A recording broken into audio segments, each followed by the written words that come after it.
Hello नमस्कार साथियों। I hope आप सभी लोग अच्छे होंगे, स्वस्थ होंगे, मज़े में होंगे। तो आज हम लोग वीकली करंट अफेयर करेंगे 31 अक्टूबर से लेकर के 5 नवंबर तक का। कब से कब तक का बच्चा? एक मिनट ज़रा इसको पेन को सेट कर लें और फिर आपकी क्लास स्टार्ट होने जा रही है। तो हम लोग कब से कब तक का करेंगे? 31 अक्टूबर से लेकर के बेटा 5 नवंबर तक का जितना भी वीकली करंट अफेयर है सारा का सारा हम लोग कवर कर लेंगे आज। ठीक है, पहला क्वेश्चन दिया है स्क्रीन पे कि स्टेचू ऑफ बिलीफ का उद्घाटन कहाँ किया गया है। देखिए, स्टेचू ऑफ बिलीफ क्या है? भगवान शिव की प्रतिमा है। भगवान शिव की प्रतिमा यह बनाई गई है और इसकी ऊंचाई बहुत ज़्यादा है। ठीक है, इसकी ऊंचाई लगभग 300 कुछ ऊपर है। तो ये कहाँ पर बनाई गई? राजस्थान इसका सही आंसर हो जाएगा। आइए अगले क्वेश्चन पर चलते हैं। अगला क्वेश्चन दे रहा, लूला डा सिल्वा किस देश के राष्ट्रपति बने हैं? तो लूला डा सिल्वा ब्राज़ील के राष्ट्रपति बने हैं। यहाँ पर कॉफ़ी की खेती बहुत होती है ब्राज़ील में और गन्ने का उत्पादन भी यहाँ पर बहुत होता है ब्राज़ील में। ठीक है, इसकी कैपिटल क्या हो जाएगी? ब्राज़ीलिया। आइए अगला क्वेश्चन। और अर्जेंटीना कैपिटल ब्यूनस आयर्स है। अगला क्वेश्चन दे रहा है, central bank digital currency CBDC को किसने लॉन्च किया है? देखिए, एक डिजिटल करेंसी है सीबीडीसी, इसको लॉन्च किया है आरबीआई ने, यानी रिजर्व बैंक ऑफ इंडिया। और इस समय रिजर्व बैंक ऑफ इंडिया के जो हेड है वो कौन है? शक्तिकांत दास जी हैं। जो गवर्नर बोले जाते हैं आरबीआई के वो कौन है? शक्तिकांत दास। आइए अगले क्वेश्चन पर। यूएनएससी का अध्यक्ष कौन सा देश बना है? यूएनएससी का मतलब होता है अंतर्राष्ट्रीय शांति सुरक्षा परिषद। तो पूछ रहा है इसका अध्यक्ष कौन सा देश बना है? तो इसका अध्यक्ष बना है घाना। ठीक, अफ्रीकी देश है, अफ्रीकी कॉन्टिनेंट का देश है घाना, वो बना है। और इसका गठन कब हुआ था? एक बार क्वेश्चन अगर आ जाए तो आप लोग याद रखिए, यूएनसी कब बना था? 1945 में बना था। और यूएन भी हमारा 1945 में बना था। इनका हेडक्वार्टर कहाँ पर है? इसका भी हेडक्वार्टर और यूएन का भी हेडक्वार्टर कहाँ पर है? न्यूयॉर्क में है। और यूनेस्को हमारा कब बना था? वो भी 1945 में बना था। उसका हेडक्वार्टर कहाँ पर है? पेरिस फ्रांस में है। और यूनिसेफ वो बना था 1946 में। उसका हेडक्वार्टर कहाँ पर है? यूनिसेफ का हेडक्वार्टर न्यूयॉर्क में। ठीक है, और यूनेस्को का कहाँ है? पेरिस फ्रांस में। आइए अगले क्वेश्चन पर। अगला क्वेश्चन दे रहा, सीआरपीएफ द्वारा पहली बार कितनी महिला अधिकारियों को महानिरीक्षक पद पर नियुक्त किया गया है? तो यहाँ पर देखिए, पहला शब्द जुड़ा है तो सवाल यहाँ पर इंपॉर्टेंट बन जाएगा। तो पहली बार कितनी महिला अधिकारियों को महानिरीक्षक पद पर नियुक्त किया गया है? तो इसका राइट आंसर हो जाएगा 2 महिलाओं को निरीक्षक पद पर नियुक्त किया गया है। और सीआरपीएफ के अभी नए हेड बने हैं, सुजाय लॉल बने हैं। और सीआरपीएफ की स्थापना कब हुई थी? 1949 में, 1949 में। सबसे पुराना है आसाम राइफल। आसाम राइफल कब बना था? 1835 में। आइए अगले क्वेश्चन पर। किस देश में हैलोवीन पार्टी के दौरान मची भगदड़ में 151 लोगों की मौत हो गई? तो दक्षिण कोरिया में ऐसा हुआ है। दक्षिण कोरिया जिसको हम लोग बोलते हैं साउथ कोरिया। ठीक है, ऐसा बेटा कहाँ पर हुआ? साउथ कोरिया में हुआ। इसकी कैपिटल क्या हो जाएगी? सियोल इसकी राजधानी है। और नॉर्थ कोरिया की कैपिटल क्या है? प्योंग प्यांग। नॉर्थ कोरिया का जो तानाशाह है किम जोंग, वो नॉर्थ कोरिया का ही है। तो हैलोवीन पार्टी के दौरान भगदड़ कहाँ पर मची है? दक्षिण कोरिया में, जिसमें 151 लोगों की मौत हो गई। अभी हाल फिलहाल में फुटबॉल के मैच के दौरान भी कुछ लोगों की मौत हुई थी भगदड़ मचने से। तो वो कहाँ पर हुई थी? इंडोनेशिया में। आइए अगले क्वेश्चन पर।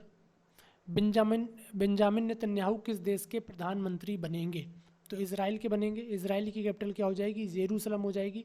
और बेंजामिन नेतन्याहू 5वीं बार इसराइल के प्रधानमंत्री बनेंगे। इसके पहले कौन थे? लूला डी सिल्वा।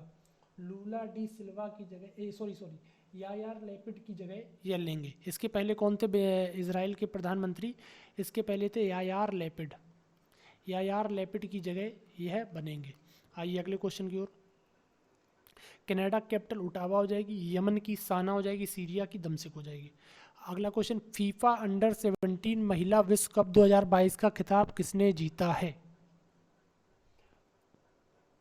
तो फीफा अंडर 17 महिला विश्व का खिताब स्पेन ने जीता है। स्पेन की कैपिटल क्या हो जाएगी? मैड्रिड हो जाएगी। और फीफा का इस बार आयोजन कहाँ किया गया था? इंडिया में इसका आयोजन किया गया था। फीफा का आयोजन इस बार भारत में किया गया था। भारत में इसका आयोजन किया गया था फीफा का। और फीफा का हेडक्वार्टर कहाँ पर है? ज्यूरिच स्विट्जरलैंड में। फीफा जो है फुटबॉल का एक फुटबॉल का खेल है, उसी का नाम फीफा है। आइए अगले क्वेश्चन पर। G7 देशों ने किस देश से just energy transition partnership JETP में शामिल होने के लिए कहा है? तो भारत को शामिल होने के लिए कहा है। JETP क्या होता है? कोयले का उपयोग कम करना, ठीक, उसी को JETP बोला। देखिए आपकी G7 होती है, ठीक है, G8 होती है, G15 होती है, G20 होती है, यानी ये सारी सबमिट होती है। इसमें जैसे G7 में 7 देश भाग लेते हैं, G8 में 8 देश भाग लेते हैं, और G15 में 15 और G20 में 20 देश। इनका कहीं भी हेडक्वार्टर नहीं होता, जहाँ पर इनकी बैठक होनी होती वहीं पर इनका हेडक्वार्टर बना दिया जाता है। आइए अगले क्वेश्चन पर। जल संसाधन विकास और प्रबंधन पर भारत और किस देश के बीच समझौते को मंजूरी दी गई है? बहुत अच्छा सवाल है, इंपॉर्टेंट सवाल की कैटेगरी में आएगा। जल संसाधन विकास और प्रबंधन पर भारत और किस देश के बीच समझौते को मंजूरी दी गई है? तो ऐसा किया है भारत और डेनमार्क के बीच में। तो इस सवाल को आप याद रखिए, भारत और डेनमार्क के बीच में समझौता हुआ है। अगला क्वेश्चन है, बायजूस के ग्लोबल ब्रांड एम्बेसडर कौन बने हैं? तो बायजूस के एम्बेसडर बने लियोनेल मेसी। लियोनेल मेसी एक फुटबॉल के क्षेत्र के खिलाड़ी है। ये अर्जेंटीना के रहने वाले हैं। अर्जेंटीना कैपिटल क्या हो जाएगी? ब्यूनस आयर्स हो जाएगी। बायजूस जो है आपने स्टडी के क्षेत्र का एक प्लेटफॉर्म है, यहाँ पर पढ़ाई के संबंधित आपको प्लेटफॉर्म है, ठीक है। रोजर फेडरर स्विट्ज़रलैंड के हैं, रोजर फेडरर स्विट्ज़रलैंड के, विराट कोहली इंडिया के हैं, आप जानते हैं, और राफेल नडाल स्पेन के हैं। ये टेनिस के प्लेयर हैं, और ये भी टेनिस के प्लेयर हैं, ये फुटबॉल के हैं, ठीक है। ये किस चीज़ के? फुटबॉल के प्लेयर हैं। आइए अगला क्वेश्चन। राष्ट्रीय एकता दिवस कब मनाया जाता है? तो राष्ट्रीय एकता दिवस 31 अक्टूबर को मनाया जाता है, सरदार पटेल जी की याद में। किसकी याद में? सरदार पटेल जी की याद में। इनको लौह पुरुष बोला जाता है, और इनकी प्रतिमा बनी है स्टैचू ऑफ यूनिटी, गुजरात में साबरमती नदी के ऊपर। अगला क्वेश्चन है, मानगढ़ धाम किस राज्य में स्थित है जिसे राष्ट्रीय स्मारक घोषित किया गया है? तो मानगढ़ धाम कहाँ पर है? राजस्थान में, जिसे राष्ट्रीय स्मारक घोषित किया गया है, ठीक है। याद रखना मानगढ़ कहाँ पर है? राजस्थान में अभी, ठीक है। और अगला क्वेश्चन, राष्ट्रीय जनजाति नृत्य महोत्सव किस राज्य में आयोजित किया जा रहा है? तो राष्ट्रीय जनजाति नृत्य महोत्सव छत्तीसगढ़ में आयोजित किया जा रहा है। इसका राइट आंसर हो जाएगा ए, छत्तीसगढ़। अगला क्वेश्चन, स्वतंत्र भारत में के पहले मतदाता श्याम शरण नेगी ने किस राज्य में अपने मताधिकार का प्रयोग किया है? देखिए, स्वतंत्र भारत के पहले मतदाता थे श्याम शरण नेगी। जो हमारा चुनाव हुआ था पहली बार मतदान 2 फरवरी 1952 को, तो उसमें इन्होंने पहली बार मतदान का मतलब प्रयोग किया था। तो यह किस राज्य के थे जिनका निधन हो गया है? श्याम शरण नेगी हिमाचल प्रदेश के थे, और इनका निधन हो गया है अभी हाल ही फिलहाल में, ठीक है। आइए अगला क्वेश्चन, गंगा उत्सव 2022 का उद्घाटन कहाँ किया गया है? तो गंगा उत्सव 2022 का उद्घाटन नई दिल्ली में किया गया है। तो इसका राइट आंसर क्या हो जाएगा? न्यू दिल्ली। आइए अगला क्वेश्चन, सुल्तान जोहोर हॉकी कप किसने जीता है? सुल्तान जोहोर हॉकी कप किसने जीता है? तो भारत ने जीता है, याद रखना, ठीक है, भारत ने जीता है। आइए अगला क्वेश्चन, किस राज्य के मोरबी शहर में पुल गिरने से 134 से अधिक लोगों की मौत हो गई? जी, गुजरात के मोरबी शहर में यह पुल गिरने से 134 लोगों की मौत हो गई। बहुत दुखद घटना थी। सभी के प्रति टीम नोट्स परिवार अपनी सांत्वना व्यक्त करता है, सभी को आत्मा को शांति मिले। तो ऐसा गुजरात में हुआ है, ठीक है, गुजरात में ऐसा हुआ है। मच्छू नदी में यह पुल कहाँ पर बना था? मच्छू नदी में यह पुल बना था, मच्छू नदी में यह पुल बना था। बहुत दुखद घटना हुई। आइए अगला क्वेश्चन, इलाबेन भट्ट कौन थे जिनका हाल ही में निधन हो गया? इलाबेन भट्ट कौन थे जिनका हाल ही में निधन हो गया? तो ये कौन थे? सामाजिक कार्यकर्ता थे जिनका हाल ही में निधन हो गया। आइए अगला क्वेश्चन, जोजिला दिवस कब मनाया जाता है? जोजिला दिवस 1 नवंबर को मनाया जाता है, ठीक है। जोजिला दर्रा है एक पास है, जो यानी पहाड़ों के बीच से रास्ता होता है, उसी को हम लोग दर्रे बोलते हैं। तो जोजिला, काराकोरम, ठीक है, और पीर पंजाल और बनिहाल, बुर्जिल, ये सारे कहाँ पर? हिमाचल प्रदेश के दर्रे हैं। आइए अगला क्वेश्चन, इंडोनेशिया ने G20 धार्मिक मंच की अध्यक्षता किस देश को सौंपी है? तो देखिए, अब जो G20 की समिट होने वाली है वो कहाँ पर होगी? इंडोनेशिया में होगी। G20 की समिट कहाँ पर होगी? इंडोनेशिया में होगी। तो इसने धार्मिक मंच की अध्यक्षता भारत को सौंपी है, यानी सभी धर्म के लोग इकट्ठे हों, कोई भी भेदभाव ना रहे किसी भी धर्म में। आइए अगला क्वेश्चन, मोजाम्बिक और तंजानिया की नौसेनाओं के बीच IMT-TRILAT किस देश में शुरू हुआ है? यानी देखिए, भारत, मोजाम्बिक, यह देश है तंजानिया की नौसेनाओं के बीच में एक अभ्यास चल रहा है, तो यह कहाँ पर आयोजित किया गया है? बहुत इंपॉर्टेंट क्वेश्चन की श्रेणी में आ जाएगा, एग्जाम में इस सवाल आने के चांस हैं बेटा। तो यह कहाँ पर आयोजित किया जा रहा है? तंजानिया इसका राइट आंसर हो जाएगा। कहाँ पर? तंजानिया इसका सही आंसर हो जाएगा। आइए अगला क्वेश्चन, फुटबॉल फॉर स्कूल पहल के लिए शिक्षा मंत्रालय ने AIFF के अलावा किसके साथ समझौता किया है? तो फुटबॉल फॉर स्कूल यानी फुटबॉल को बढ़ावा देने के लिए ऑल इंडिया फुटबॉल फेडरेशन यानी यह भारत का संगठन है, इसने फीफा के साथ समझौता किया है। ईटानगर के होलोंगू में स्थित ग्रीनफील्ड हवाई अड्डे का नाम क्या रखा गया है?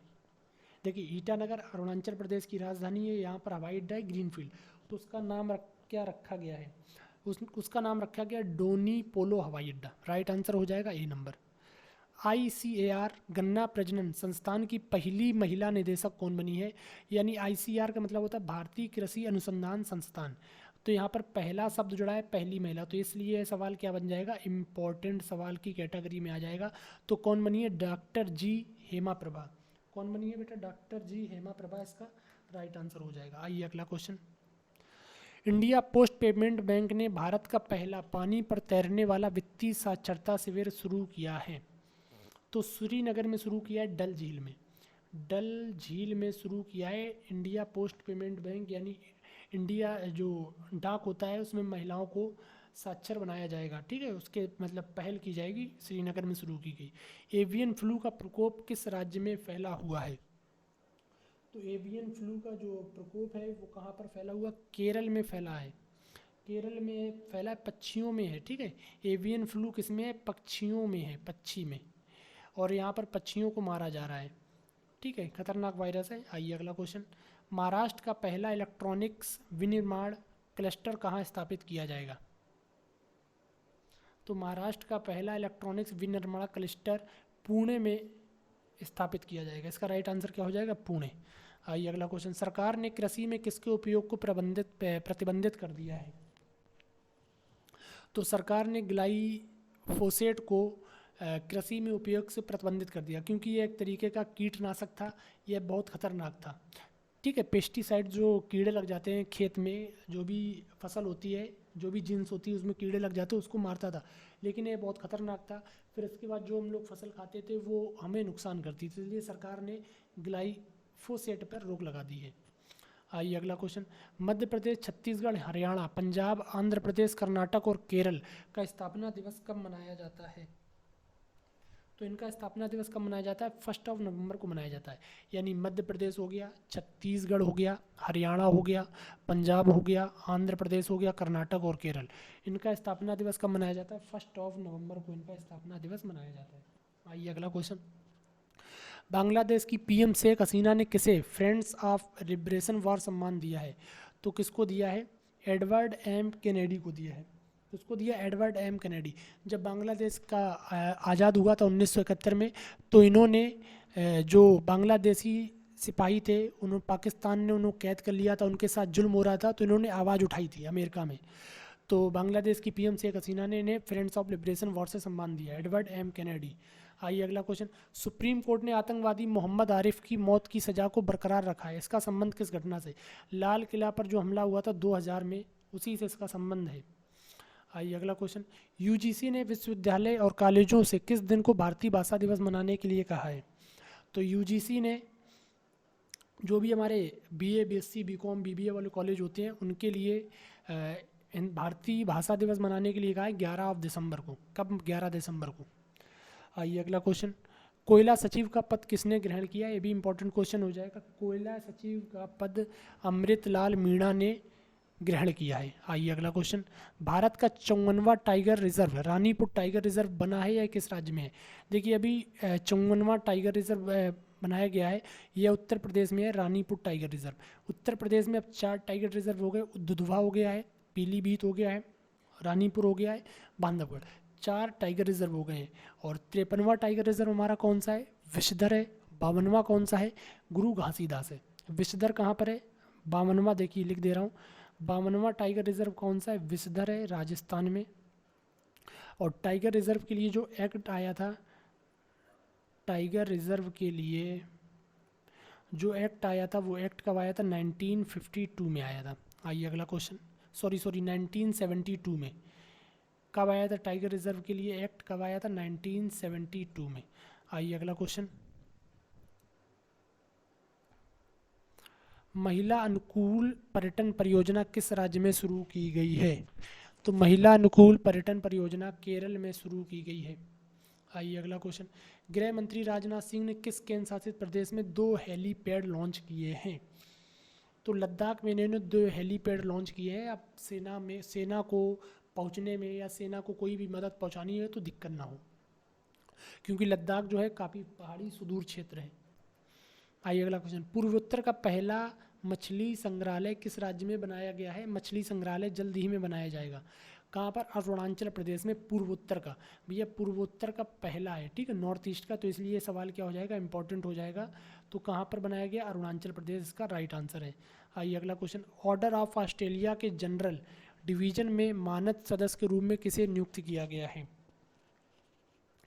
तो अमित दास गुप्ता जी को नियुक्त किया गया है। ऑस्ट्रेलिया का सर्वोच्च सम्मान है जनरल डिवीज़न, मानद सदस्य के रूप में इनको नियुक्त किया गया है, ठीक है। तो आपका 31 अक्टूबर से लेकर के 5 नवंबर तक का वीकली करंट अफेयर इंपॉर्टेंट था।